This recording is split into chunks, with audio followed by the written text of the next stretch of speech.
PoK यानी कि Pakistan occupied Kashmir, ये वो हिस्सा है जिसका जिक्र भारत के नक्शे पर कई बार हुआ है।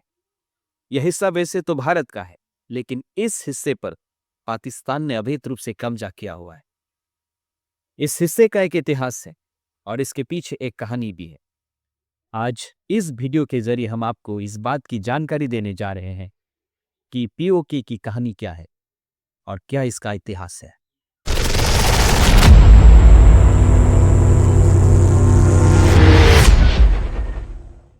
हेलो नमस्कार दोस्तों। ये बात शुरू हुई ईयर 1947 में, जब भारत अंग्रेजों की गिरफ्त से आजाद हुआ। जहां देश में नई सरकार बनी, तो वहीं जम्मू और कश्मीर के महाराजा हरि सिंह ने भारत और पाकिस्तान देश में शामिल होने से मना कर दिया था। जम्मू और कश्मीर का संपूर्ण क्षेत्र महाराजा हरि सिंह की रियासत का हिस्सा था। इसी वजह से जब भारत पाकिस्तान का बंटवारा हुआ, तब 1947 में विभाजन के समय जम्मू और कश्मीर न तो भारत का हिस्सा बना और न ही पाकिस्तान का। कहा जाता है कि इस हिस्से को 1935 में ब्रिटेन ने गिलगिट एजेंसी को 60 ईयर्स के लिए लीज पर दिया था, लेकिन इस लीज को 1 अगस्त 1947 को रद्द करके क्षेत्र को जम्मू और कश्मीर के महाराजा हरि सिंह को लौटा दिया गया, जिसकी वजह से जम्मू और कश्मीर किसी भी देश के साथ विलय नहीं हुआ। लेकिन गिलगिट बल्टिस्तान मिलने के बाद महाराजा हरि सिंह को स्थानीय कमांडर कर्नल मिर्जा हसन खान के विद्रोह का सामना करना पड़ा और 2 नवंबर 1947 को गिलगिट बल्टिस्तान की आजादी का ऐलान कर दिया। हालांकि इससे 2 दिन पहले 31 अक्टूबर को हरि सिंह ने रियासत के भारत में विलय को मंजूरी दे दी और इसके साथ ही यह भारत का भिन्न हिस्सा बन गया। हरि सिंह के खिलाफ शुरू हुआ विद्रोह। 1947 में पुंछ में महाराजा हरि सिंह के खिलाफ जो विद्रोह शुरू हुआ, इस विद्रोह का फायदा पाकिस्तान ने उठाया। 21 अक्टूबर 1947 को नॉर्थ वेस्ट फ्रंटियर प्रोविंस के कई हजार पश्तून आदिवासी, जिन्हें पाकिस्तान की सेना का साथ मिला, उन्होंने इस इलाके को महाराजा के शासन से मुक्त करने के लिए विद्रोह कर दिया था। महाराजा के सैनिकों ने इस आक्रमण को रोकने की कोशिश की, लेकिन पाकिस्तान समर्थक विद्रोह आधुनिक हथियार से लैस थे और उन्होंने 24 अक्टूबर 1947 को लगभग पूरे पुंछ जिले पर नियंत्रण हासिल कर लिया था।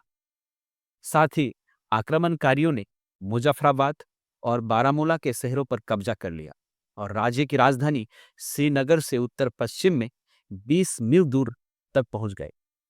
वहीं इस हमले के बाद महाराजा हरि सिंह ने 24 अक्टूबर 1947 को भारत से मदद की गुहार लगाई और भारत ने कहा कि वह तभी मदद करेगा जब राजा उसके साथ instrument of accession of Jammu and Kashmir to India पर अपने हस्ताक्षर करेंगे। वहीं इस हमले से जम्मू और कश्मीर को बचने के लिए महाराजा हरि सिंह ने शेख अब्दुल्ला की सहमति से जवाहरलाल नेहरू के साथ मिलकर 26 अक्टूबर 1947 को भारत के साथ जम्मू और कश्मीर के अस्थायी विलय की घोषणा कर दी और instrument of accession of Jammu and Kashmir to India पर अपने हस्ताक्षर कर दिए। इस नए समझौते के तहत जम्मू और कश्मीर ने भारत के साथ सिर्फ 3 विषय जैसे रक्षा, विदेशी मामले और संचार को भारत के हवाले कर दिया था। वही समझौते के बाद भारतीय सैनिकों को तुरंत श्रीनगर ले जाया गया, जिसके बाद पाकिस्तान की सेना खुलकर भारत के साथ लड़ने लगी। इसी लड़ाई के बीच दोनों देशों के बीच स्थिति सामान्य हो, जिसकी वजह से समझौता हुआ और जो जिले पाकिस्तानी हथियार थे उसके पास ही रह गए। इन्हीं जिलों को पीओके यानी कि पाक ऑक्युपाइड कश्मीर कहा जाता है। इसके बाद 1962 में भारत का जब चाइना से युद्ध हुआ, तो चाइना ने लद्दाख के कुछ हिस्से पर अपना कब्जा कर लिया, जिसे आज अक्साई चीन कहते हैं। हालांकि कुछ इसे गिलगिट बल्टिस्तान का ही हिस्सा मानते हैं। फिर मार्च 1963 में पाकिस्तान ने पीओके के गिलगिट बल्टिस्तान वाले हिस्से में से एक इलाका चाइना को गिफ्ट कर दिया। यह करीब 1900 वर्ग किलोमीटर से कुछ ज्यादा था। पाकिस्तान ने 2009 में बचे हुए पीओके के 2 टुकड़े कर दिए। एक का नाम गिलगिट बल्टिस्तान रहा तो दूसरे का नाम आजाद कश्मीर। ये आजाद कश्मीर दरअसल जम्मू का ही एक हिस्सा है। गिफ्टेड चाइना, अक्साई चीन, गिलगिट बल्टिस्तान और भारत प्रशासित कश्मीर के बीच का एक हिस्सा है, जिसे सियाचिन ग्लेशियर कहते हैं। उस पर भारत का ही अधिकार है। वह भी कश्मीर का ही है, एक हिस्सा है। मुजफ्फराबाद इसकी राजधानी है और इसमें 10 जिले हैं। वहीं गिलगिट बल्टिस्तान में भी 10 जिले हैं। इसकी राजधानी गिलगिट है। इन दोनों इलाकों की कुल आबादी 60 लाख के करीब बताई जाती है। मतलब यह है कि गिलगिट बल्टिस्तान पाकिस्तान ऑक्युपाइड कश्मीर और कश्मीर का 85% इलाका है। लेकिन इससे पहले 17 अक्टूबर 1949 को एक ऐसी घटना घटी जिसने जम्मू और कश्मीर का इतिहास बदल दिया। दरअसल संसद में गोपाल स्वामी अयंगर ने खड़े होकर कहा कि हम जम्मू और कश्मीर को एक नया आर्टिकल देना चाहते हैं। उनसे जब ये पूछा गया कि वो क्यों, तो उन्होंने कहा कि आधे कश्मीर पर पाकिस्तान ने कब्जा कर लिया है और इस राज्य के साथ समस्या है। आधे लोग उधर फंस गए हैं और आधे इधर। तो अभी वहां की स्थिति अन्य राज्यों की अपेक्षा अलग है। तो ऐसे में वहां के लिए फिलहाल नया आर्टिकल की जरूरत होगी, क्योंकि अभी जम्मू और कश्मीर में पूरा संविधान लागू करना संभव नहीं होगा। अतः अस्थायी तौर पर उसके लिए 370 आर्टिकल लागू करना होगा। जब वह हालात सामान्य हो जाएंगे, तब इस धारा को भी हटा लिया जाएगा। फिलहाल वहां धारा 370 से काम चलाया जा सकता है। भारतीय संविधान का 21वें भाग का 370 एक अनुच्छेद है। 21वें भाग को ही बनाया गया अस्थायी प्रावधानों के लिए था, जिसे कि बाद में हटाया जा सके। इस धारा के 3 खंड हैं। इसके तीसरे खंड में लिखा है कि भारत का राष्ट्रपति जम्मू और कश्मीर के संविधान सभा के परामर्श से धारा 370 कभी भी खत्म कर सकता है। हालांकि अब तो संविधान सभा नहीं रही, ऐसे में राष्ट्रपति को किसी से परामर्श लेने की जरूरत नहीं। जब कोई आर्टिकल या धारा टेम्पररी बनाई जाती है, तो उसको सीज करने या हटाने की प्रक्रिया भी लिखी जाती है।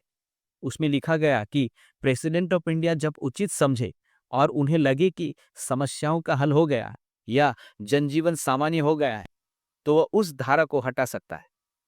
यहाँ यह समझने वाली बात है कि आर्टिकल 370 भारत की संसद लेकर आई है और वही इसे हटा भी सकती है। इस धारा को कोई जम्मू और कश्मीर की विधानसभा या वहां के राजा ने लेकर नहीं आया, जो हटा नहीं सकते। यह धारा इसलिए लाई गई क्योंकि तब वहां युद्ध जैसे हालात थे और उधर पीओके की जनता इधर पलायन करके आ रही थी। ऐसे में वहां भारत के संपूर्ण संविधान को लागू करना शायद नेहरू ने उचित नहीं समझा, या नेहरू ने इस संबंध में शेख अब्दुल्ला की बात मानी हो। लेकिन यह भी कहा गया कि इस बीच वहां पर भारत के संविधान का वो कानून लागू होगा जिस पर फिलहाल वहां कोई समस्या या विवाद नहीं है। बाद में धीरे धीरे वहां भारत के संविधान के अन्य कानून लागू कर दिए जाएंगे। इस प्रक्रिया में सबसे पहले 1952 में नेहरू और शेख अब्दुल्ला के बीच एक एग्रीमेंट हुआ, जिसे दिल्ली एग्रीमेंट कहा गया। दिल्ली एग्रीमेंट ईयर 1952 में शेख अब्दुल्ला और भारत के प्रधानमंत्री नेहरू के बीच हुआ था। इस समझौते में भारत की नागरिकता को जम्मू और कश्मीर के निवासियों के लिए भी खोल दिया गया था। अर्थात जम्मू और कश्मीर के नागरिक भी भारत के नागरिक मान लिए गए थे। ईयर 1952 को दिल्ली एग्रीमेंट के बाद ही 1954 का विवादित कानून अनुच्छेद 35 ए जोड़ा गया। 1954 में प्रेसिडेंट ऑफ इंडिया की ओर से एक आदेश पारित किया गया। उस आदेश के तहत जम्मू और कश्मीर राज्य में भारतीय संविधान के अन्य प्रावधान लागू किए जाने थे, लेकिन उन्होंने अलग से राज्य को एक कानूनी आदेश दे दिया। ऐसा आदेश जो कि संविधान की मूल भावना के खिलाफ था।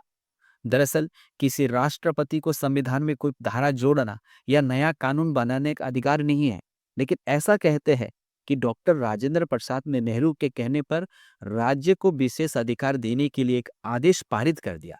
यह विशेष अधिकार ही आर्टिकल 35 था। यह ऐसा आर्टिकल है जिसको राष्ट्रपति को बनाने का अधिकार ही नहीं था। राष्ट्रपति के अधिकार में यह था कि जम्मू और कश्मीर राज्य में भारत के संविधान के बचे हुए प्रावधानों को लागू किया जाए, लेकिन राष्ट्रपति ने संविधान के प्रावधानों को लागू करने के बजाय एक नया आर्टिकल बना दिया 35A, जिसे कि देश का सबसे बड़ा संवैधानिक फ्रॉड माना गया। और आर्टिकल 370 को 17 नवंबर 1952 से लागू कर दिया गया। यह आर्टिकल कश्मीर के लोगों को बहुत सुविधाएं देता था, जो कि भारत के अन्य नागरिकों को नहीं मिलता। यह आर्टिकल स्पष्ट रूप से कहता है कि रक्षा, विदेशी मामले और संचार के सभी मामलों में पहल भारत सरकार करेगी। आर्टिकल 370 के कारण जम्मू और कश्मीर का अपना अलग संविधान होगा और इसका प्रशासन इसी के अनुसार चलाया जाएगा, न कि भारत के संविधान के अनुसार। आर्टिकल 370 जम्मू और कश्मीर के नागरिकों को बहुत सारे अधिकार और सुविधाएं प्रदान करता था, जैसे कि जम्मू और कश्मीर भारतीय संघ का एक संवैधानिक राज्य है, किंतु इसका नाम, क्षेत्रफल और सीमा को सिर्फ केंद्र सरकार तभी बदल सकता है जब जम्मू और कश्मीर की राज्य सरकार इसकी अनुमति दे। इस आर्टिकल के अनुसार विदेशी मामले, रक्षा और संचार को छोड़कर सभी कानून को लागू करने के लिए केंद्र सरकार को राज्य सरकार से मंजूरी लेनी पड़ती थी। इस आर्टिकल के कारण जम्मू और कश्मीर का अपना संविधान था और इसका प्रशासन इसी के अनुसार चलाया जाता था, न कि भारत के संविधान के अनुसार।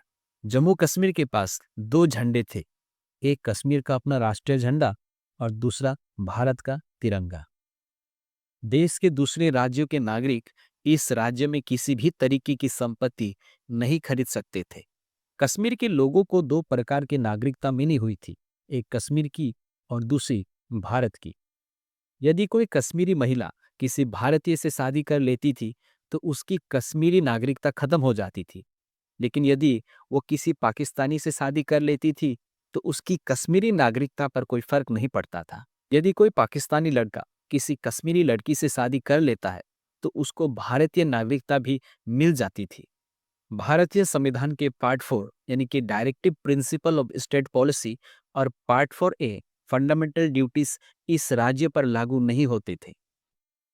जम्मू और कश्मीर में भारत के राष्ट्रीय प्रतीक जैसे राष्ट्रगान, राष्ट्रीय ध्वज, इनका अपमान करना कोई अपराध की श्रेणी में नहीं आता था।